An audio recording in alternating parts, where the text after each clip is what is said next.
Have you ever found yourself in a moment of crisis, folding your hands and calling out Namo Avalokiteshvara Bodhisattva, only to feel an empty silence?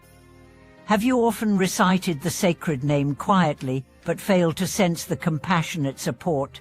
Why does it seem as though your sincere calls go unheard? And what is the true secret to receiving the Buddhist response? Welcome back to the channel.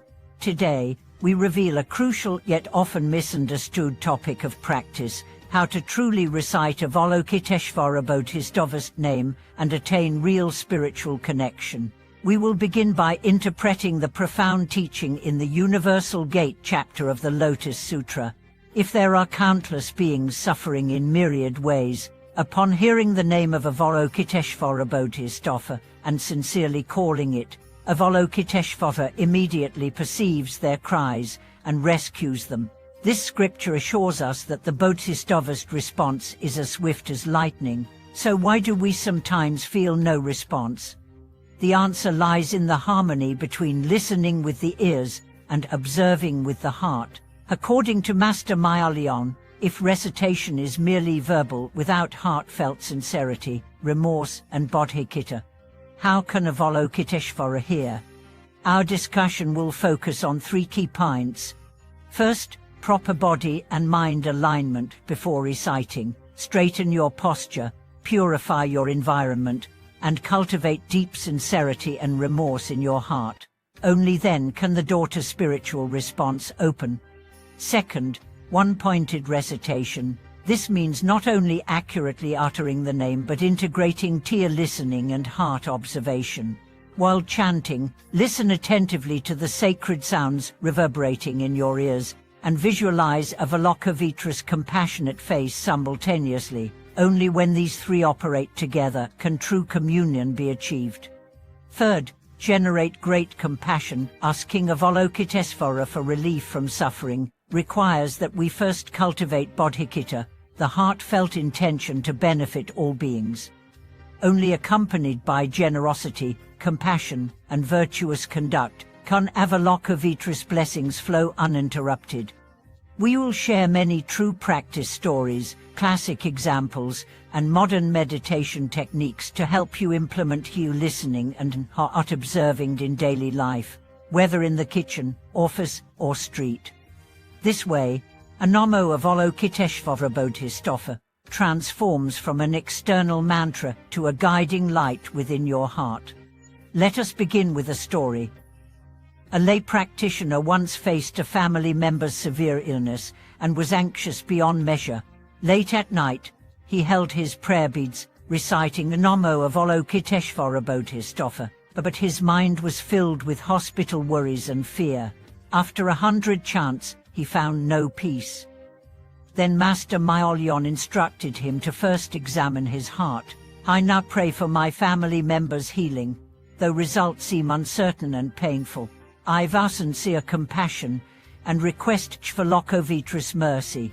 While chanting, visualize Avalokiteshvara holding the willow branch and water vase, sprinkling sweet dew. Listen carefully to the compassionate sounds as waves. Following this, the next day brought good news. His family's condition improved. He realized this was the power of harmonizing ear listening and heart observing. Before we dive deeper, consider the three poisonous desire, anger, and ignorance that Avalokiteshvara's name counters. Continuous respectful recitation can reduce the karmic afflictions of these poisons. Those addicted to the 5 desires who chant daily actually discard evil thoughts. In anger, a single chant brings meditative calm. In ignorance, the Bodhisattva's light dawns, revealing wisdom. How to implement these teachings in daily practice? First, create a pure setting. Find a clean, quiet place. Wear clean clothes. Offer a bowl of fresh water and incense. Mentally dedicate merits to all beings. Only then begin chanting. Second, integrate body, speech, and mind. Chant the name rhythmically with your breath. Unify breath and sound. Visualize Avalokiteshvara's compassionate form. Avoid distractions from sights and sounds. Third, maintain perseverance. Set morning and evening recitation times. Carry prayer beads. Chant whenever possible, overcoming obstacles. Let continuous recitation permeate every moment of life. Besides you listening and heart observing, we will explore the should recite, should visualize, and should maintain principles, the benefits of mantra wheels, sutra scrolls, and ritual implements, and how popular practices like the Avalokiteshvara heart mantra and 11-faced Avalokiteshvara complement each other. Combining with mindfulness meditation, we will learn how to manage distracting thoughts and regulate breath, quickly entering a focused state. At the end of today's sharing, I invite you to join a silent heart practice of Avalokiteshvara named. First, sit properly and visualize a lotus in your heart. Then clasp your hands and chant Namo Avalokiteshvara Bodhisattva 3 times, listening carefully to each syllable, feeling the compassionate light, and dedicating merit universally. Even 3 daily chants mark a crucial step towards realization. Beyond the harmony of the listening and heart observing, a deep recitation requires cultivating a state of non-attachment arising the mind.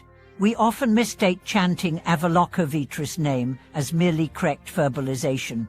However, true practice demands heartfelt devotion and the rising of bodhicitta without clinging. Thank you for watching this video. If this teaching resonates with you, please like, comment, and subscribe. Share your practice experiences and questions. Together, we illuminate the path of compassionate response.